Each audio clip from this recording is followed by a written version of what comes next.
Anadolu topraklarında bir hükümdarın adı bazen bir savaş meydanında, bazen entrikaların ortasında, bazen de karanlık bir zindanın nemli taşları arasında yazılır. 13. yüzyılın başında Fırat kıyısındaki sarp bir kalede kardeşinin insafına terk edilmiş genç bir şehzade. Her sabah aynı soruyla uyanıyordu. Bugün mü öldürülecekti yoksa bir gün daha mı yaşayacaktı? 8 yıl sürecek bu bekleyiş sonunda Türkiye Selçuklu Devleti'ni zirvesine taşıyacak bir hükümdarı doğuracaktı. Bu hükümdarın adı Alaaddin Keykubat'tı ve onun hikayesi zindandan tahta uzanan, sonunda yine bir ziyafet sofrasında karanlığa gömülen olağanüstü bir yükseliş ve düşüş hikayesidir. Bugün bu hikayeyi Masara Kalesi'nin nemli zindanlarından Kayseri'deki son bayram sofrasına kadar tüm ayrıntılarıyla anlatıyoruz. Zamanın anılarına hoş geldiniz. Hikayemiz 1212 yılında başlıyor. Türkiye Selçuklu tahtı için ağabeyi İzzettin Keykavus ile giriştiği iktidar mücadelesini kaybeden Alaaddin Keykubat, Ankara Kalesi'nin düşmesiyle teslim olmak zorunda kalmıştı. Beylerbey Seyfettin Ayaba'nın gözetiminde Fırat Nehri'nin sarp kıyılarında yükselen Masara yani Minşar Kalesi'ne gönderildi. Günümüzde Elazığ'ın Baskil ilçesi ile Malatya sınırı arasında kalan bu müstahkem mevki, kaçışın neredeyse imkansız olduğu doğal bir hapishaneydi. Bazı kaynaklara göre esaretin ilerleyen yıllarında şehzade, Malatya yakınlarındaki Kezipert Kalesi'ne gönderilmiş, 8 yıllık bu süre boyunca birden fazla kale arasında her an ölümle burun buruna bir hayat sürmüştür. Çünkü bu sıradan bir tutukluluk değildi. Taht kavgasını kaybeden genellikle yaşamazdı ve Alaaddin Keykubat da bunu biliyordu. Ağabeyinin bir emriyle bir sabah muhafızların kapıyı farklı bir niyetle açması an meselesiydi. Dönemin ana kaynağı İbn Bibi'nin El-Evamirül Alayiye adlı eserinde ve sultana sonraki yıllarında uzun süre hizmet edecek olan Celaleddin Karatay'ın aktarımlarında bu esaret döneminin şehzadenin şahsiyeti üzerinde bıraktığı derin izler vurgulanır. Alaaddin Keykubat'ın günde 3 saatten fazla uyumadığı, geceleri Kur'an okuyarak, gündüzleri ise dini, felsefi ve askeri metinleri inceleyerek geçirdiği anlatılır. Yani zindan onun için bir sona değil, bir hazırlığa dönüşmüştü. Mizacı itibariyle adalet ve disiplini merkeze alan şehzade, Hanefi mezhebine mensup olmasına rağmen sabah namazlarını Şafii mezhebine göre kılacak kadar geniş bir fıkıh birikimi edindi. Bu durum onun yalnızca askeri değil, aynı zamanda ilmi bir olgunluğa da ulaştığının işaretiydi. Bölgedeki manevi çevrelerle de münasebet kurdu. Kız kardeşi Gevher Hatun'u Şeyh Hasan köyündeki Şeyh Ahmet Dede ile evlendirerek yerel güçlerle akrabalık bağları tesis etti. Böylece esaret onu yalnızca bir mahkum değil, aynı zamanda çevresindeki insanlarla ittifaklar kurabilen bir stratejist haline getirdi. Masara Kalesi'nin sarp kayalıkları aynı zamanda dış dünyadan neredeyse tam bir tecrit anlamına geliyordu. Ne var ki bu tecrit, şehzadenin devlet işlerinden koptuğu anlamına gelmemeli. Tam tersine hükümdarlığın nasıl yürütülmemesi gerektiğini, ağabeyinin ve babasının hatalarını uzaktan izleyerek öğrendiği bir gözlem noktasına dönüştü. Zindanda geçirdiği her yıl, onun tahta çıktığında sergileyeceği o soğukkanlı, hesaplı ve sabırlı yönetim tarzının bir parçası haline getirdi. 8 yıl boyunca kaderi tamamen ağabeyinin sağlığına bağlı kaldı ve 1220 yılında İzzettin Keykavus Sivas'ta veremden hayatını kaybetti. Devletin kıdemli emiri Seyfettin Ayaba bu kez şehzadeyi öldürmek için değil, ona hükümdarlığı müjdelemek için kaleye gitti. Tutulduğu kaleden çıkarılan Alaaddin Keykubat önce Sivas'a, ardından Konya'ya götürülerek büyük bir törenle tahta oturtuldu. 8 yıllık esaret işte böylece Selçuklu tarihinin en parlak döneminin doğuşuna zemin hazırlamış oldu. Ancak taç giymek, iktidara sahip olmak anlamına gelmiyordu. Alaaddin Keykubat'ın karşılaştığı ilk gerçek, devlet mekanizmasının kendisine değil, babası Gıyasettin Keyhüsrev döneminden beri güç biriktiren feodal emirlere ait olduğuydu.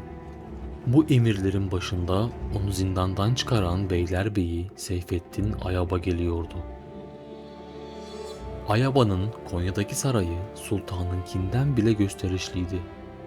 Sultanın sarayında günde 30 koyun kesilirken Ayaba'nın sarayında bu sayı 80'e ulaşıyor. Binlerce muhafız ve gulam barındırılıyordu. Ayaba ve etrafındaki aristokratik emir kanadı kendilerini sultanın üzerinde görüyor, devlet kararlarına doğrudan müdahale ediyorlardı. Zindanda şekillenen siyasi zekasıyla Alaaddin Keykubat, bu vesayet yapısını ani bir askeri darbeyle değil, sabırla kurgulanmış bir tasfiye planıyla ortadan kaldırmayı seçti.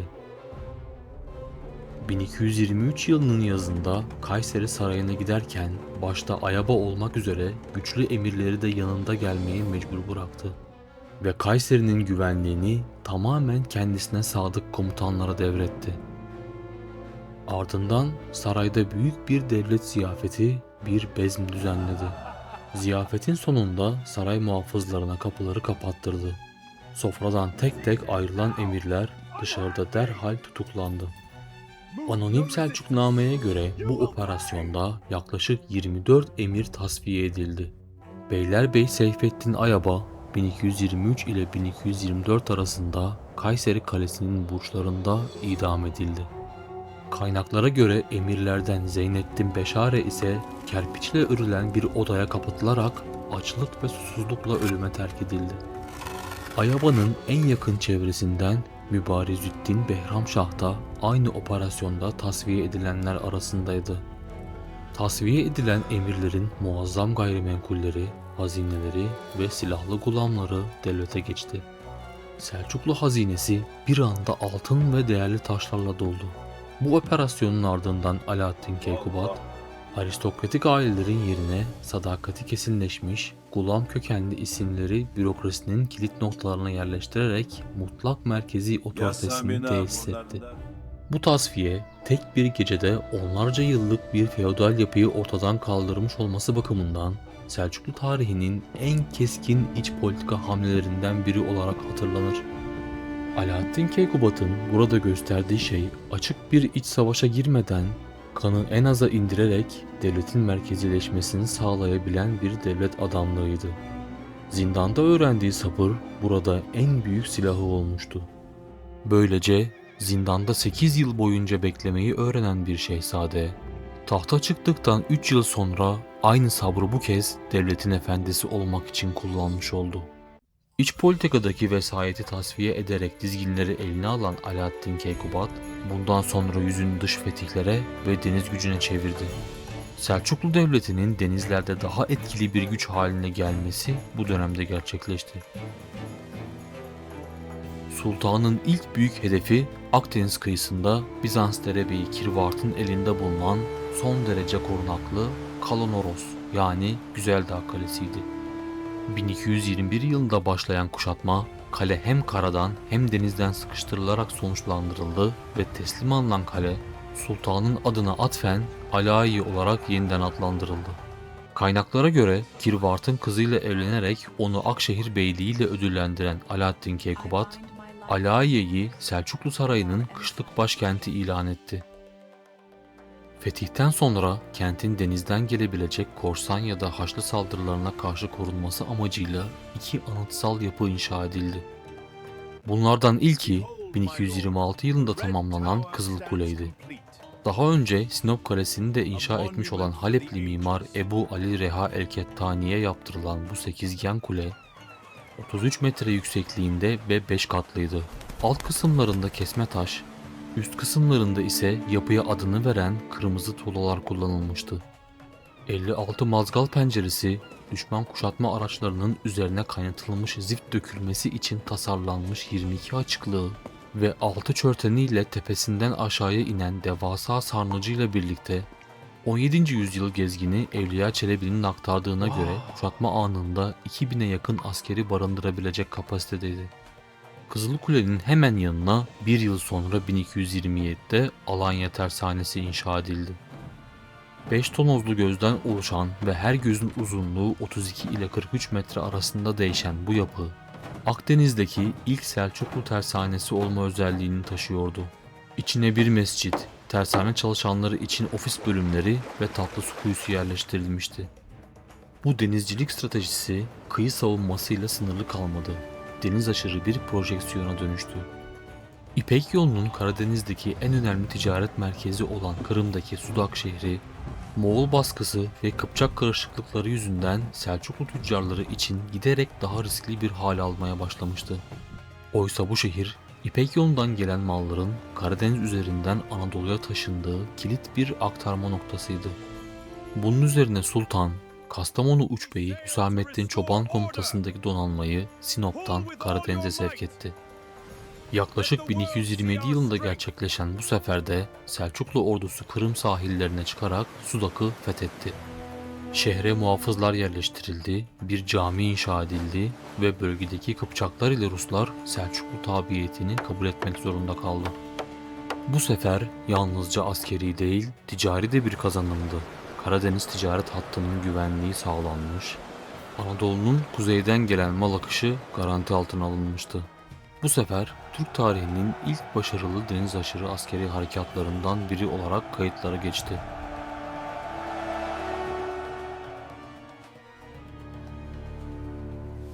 Alaaddin Keykubat döneminin dış politikadaki en karmaşık eksenini Doğu Anadolu dengeleri ve ufukta beliren Moğol tehdidi oluşturuyordu.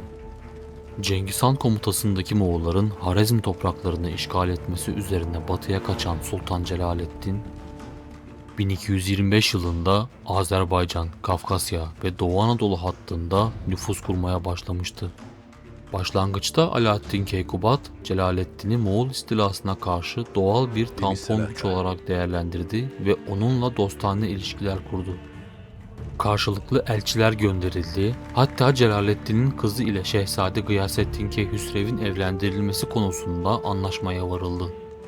Ama Celaleddin'in kural tanımaz, yayılmacı tutumu bu hassas dengeyi bozdu. Erzurum Meliki Rükneddin Cihanşah ile Hamid Mardin emirlerinin kışkırtmasıyla Selçuklu nüfuz alanına müdahale eden Celaleddin, 1229 yılında Eyyubilerin elindeki stratejik Ahlat kentini kuşattı.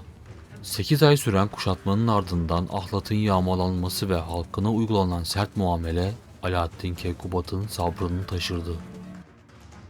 Sultan, Suriye ve Cizre Eyyubi hükümdarı Elmelikül Eşref ile askeri bir ittifak imzalayarak Harizmşahlar üzerine yürüme kararı aldı.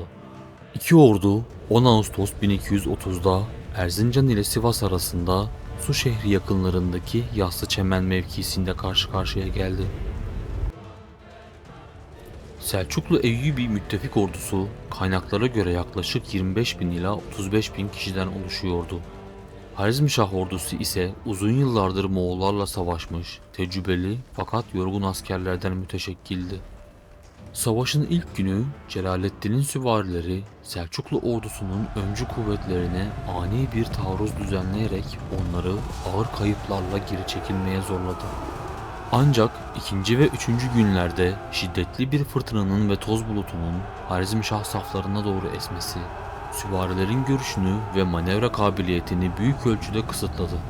Eyyubi kuvvetlerinin sağ kanattan baskısı ve Alaaddin Keykubat'ın genel taarruza geçmesiyle Harizmşah ordusu tamamen çözüldü.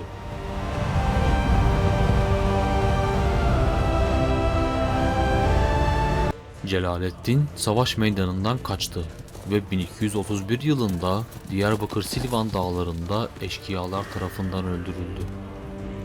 Zaferin ardından Selçuklu Eyyubi ittifakı Harizmşah topraklarının önemli bir bölümünü paylaştı. Ahlat ve çevresi Selçuklu hakimiyetine girerken Elmelikül Eşref de kendi sınırlarını genişletti.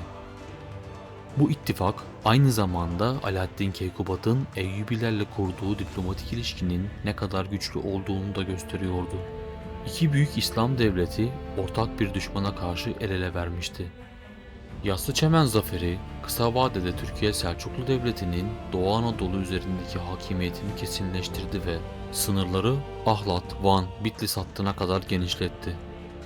Ama bu zaferin jeopolitik düzlemdeki ikinci sonuçları aynı ölçüde ağır oldu. Harizmşah Devleti'nin yıkılmasıyla birlikte Selçuklu Devleti ile Moğol İmparatorluğu arasındaki tek koruyucu tampon bölgede ortadan kalkmış oldu. Bunun üzerine Baycunoyan komutasındaki Moğol orduları Doğu Anadolu sınırlarına dayanmaya, ilk keşif akınlarını başlatmaya koyuldu.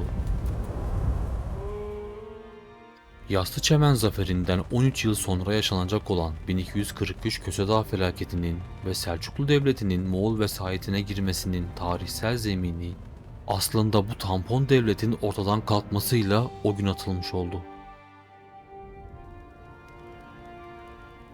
Alaaddin Keykubat dönemi yalnızca askeri zaferlerle değil, Anadolu'nun uluslararası bir ticaret merkezine dönüştürüldüğü ve Türk İslam mimarisinin en özgün eserlerinin verildiği bir altın çağla da anılır. Sultan, uluslararası ticareti Anadolu'ya çekmek amacıyla ticaret anlaşmaları ile tüccarlara mal ve can güvenliği sağlayan düzenlemeler yaptı. Ayrıca Karadeniz'deki Sinop ile Akdeniz'deki Alanya limanlarını birbirine bağlayan hat üzerinde her 30 ile 40 kilometrede bir menzil kervansarayları yani sultan hanları inşa ettirilerek kervan güvenliği en üst düzeye çıkarıldı. Bugün Aksaray-Kayseri yolu üzerinde hala ayakta duran kale görünümlü devasa Sultan Hanı ile Alanya-Antalya hattındaki Alara Han ve Şarapsa Hanı bu güvenlik ağının günümüzde kalan en somut izleridir. Sultan, imar faaliyetlerini yalnızca ticaret yollarıyla sınırlı tutmadı. Başkent Konya'da dedelerinden beri inşası süregelen Alaaddin Camii'nin ana ibadet mekanını 1220 ile 1221 yılları arasında Atabek Ayaz'ın nezaretinde tamamlattırarak kendi adını taşıyan bu külliyeyi Selçuklu başkentinin merkezi haline getirdi.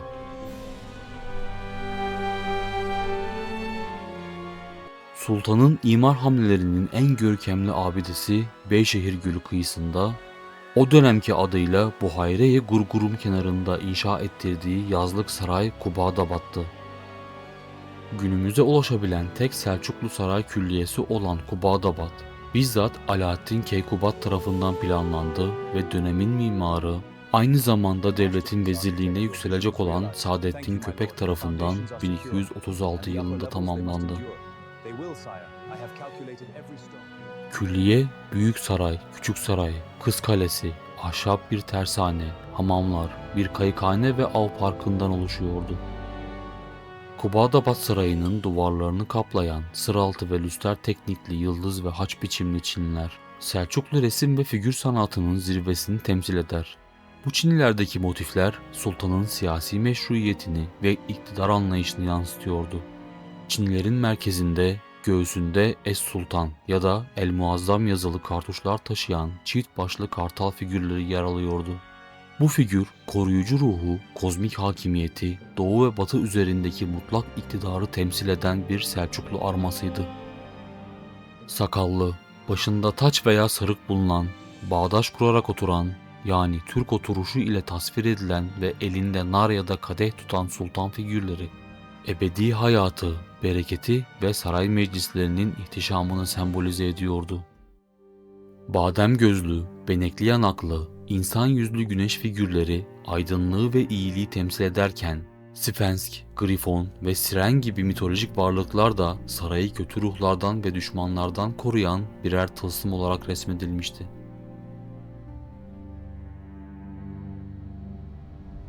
Sultan Alaaddin Keykubat'ın 17 yıllık parlak saltanatı bir saray komplosuyla son buldu. 1237 yılına gelindiğinde sultan, Doğu Anadolu'da artan Moğol tehdidine ve Eyyubi sınır krizlerine karşı Selçuklu ordusunu Kayseri yakınlarındaki Meşhet Ovası'nda toplamıştı. 31 Mayıs 1237'de Ramazan Bayramı'nın 3. günü Kayseri'deki ordugahında devlet erkanı, yabancı elçiler ve askeri komutanların katıldığı büyük bir ziyafet, bir toy düzenledi. Coşkuyla geçen ziyafet sırasında sultana mürgi biryan yani kızarmış kuş eti ikram edildi. Eti yedikten kısa bir süre sonra şiddetli karın ağrıları içinde yatağa düşen sultan zehirlendiğini anladı ve çevresindekilere feryat etti. Yapılan tıbbi müdahaleler sonuç vermedi ve Alaaddin Keykubat aynı gece hayatını kaybetti. Zehirlenmenin arkasında kimin olduğu tarihçiler arasında hala tartışmalı bir konudur. İbn Bibi'nin ve dönem tarihçilerinin aktarımları olayın arkasında saray içi bir hesaplaşmanın bulunduğunu gösteriyor. Kimi kaynaklara göre bu hesaplaşmanın baş aktörü saray mimarlığından vezirliğe yükselen Saadettin Köpek'ti. Alaaddin Keykubat'ın disiplinli ve tavizsiz yönetim anlayışı Köpek'in mutlak iktidar emellerinin önündeki en büyük engeldi. Üstelik sultan kendisinden sonra veliaht olarak küçük oğlu İzzettin Kılıçarslan'ı belirlemişti. Saadettin Köpek ve arkasındaki muhalif emirler grubunun tercihi ise kontrol edebilecekleri Büyük Şehzade Gıyasettin Keyhüsrev'di. Ancak kimi kaynaklar bu iddiayı farklı bir yöne taşır ve zehirlenmenin arkasında bizzat Büyük Şehzade Gıyasettin Keyhüsrev'in bulunabileceğini öne sürer. Hangi ihtimal doğru olursa olsun sonuç aynıydı. Sultanın belirlediği veliaht kararı çiğnendi ve Gıyasettin Keyhüsrev, 2. Gıyasettin Keyhüsrev unvanıyla tahta oturtuldu. Sultanın cenazesi Konya'ya getirilerek Selçuklu Hanedanı'nın aile mezarlığının bulunduğu Alaaddin Tepesi'ne defnedildi. Böylece hükümdarlık kariyerine adını verdiği tepede son yolculuğuna da uğurlanmış oldu. Alaaddin Keykubat'ın trajik ölümü Türkiye Selçuklu Devleti'nin çöküş sürecinin başlangıcı oldu. Genç sultanın en güvendiği isim haline gelen Saadettin Köpek, 2 yıl boyunca devlette adeta bir terör havası estirdi. Atabek Şemseddin Altunaba ve Vezir Taceddin Pervane gibi yetenekli devlet adamlarını birer birer tasfiye etti. 1238 yılında Eyyubilerin elindeki Sümeysat Kalesi'ni alarak son askeri başarısına imza attıysa da artan gücü ve tahta göz diktiğine dair kuşkular kendisinin tahta çıkardığı 2. Gıyasettin Keyhüsrev'i harekete geçirdi. Kaynaklara göre 1239 yılında öldürülen Saadettin Köpek'in cesedi ibret için Kubadabad Sarayı'nda teşhir edildi. Keykubat'ın vefatının ardından yaşanan otorite boşluğu 1240 yılındaki Baba İshak isyanına ve 1243 yılındaki Köse Dağı felaketine giden yolu hazırladı. Bir zamanlar zindanda sabırla beklemeyi öğrenen ve bu sabırla bir imparatorluğu zirveye taşıyan sultanın mirası, ölümünden yalnızca birkaç yıl sonra Selçuklu devlet mekanizmasının tamamen felç olmasıyla sona erdi. Sultan hayatının 8 yılını zindanda, 17 yılını ise tahtta geçirdi. Alaaddin Keykubat'ın hikayesi sabrın nasıl bir devlet inşa edebileceğinin ama aynı zamanda en parlak devletlerin bile tek bir ziyafet sofrasında nasıl çökebileceğinin hikayesidir. Masara Kalesi'nin karanlık hücrelerinden Kubadabad Sarayı'nın çinilerle bezeli duvarlarına, Kızıl Kule'nin burçlarından Yassı Çemen'in toz bulutlarına kadar uzanan bu 17 yıl, Türkiye Selçuklu Devleti'nin hem zirvesini hem de çöküşünün tohumlarını aynı anda taşıdı. Videoyu beğendiyseniz beğen tuşuna basmayı ve abone olmayı lütfen unutmayın. Zamanın anılarında görüşmek üzere. Teşekkürler.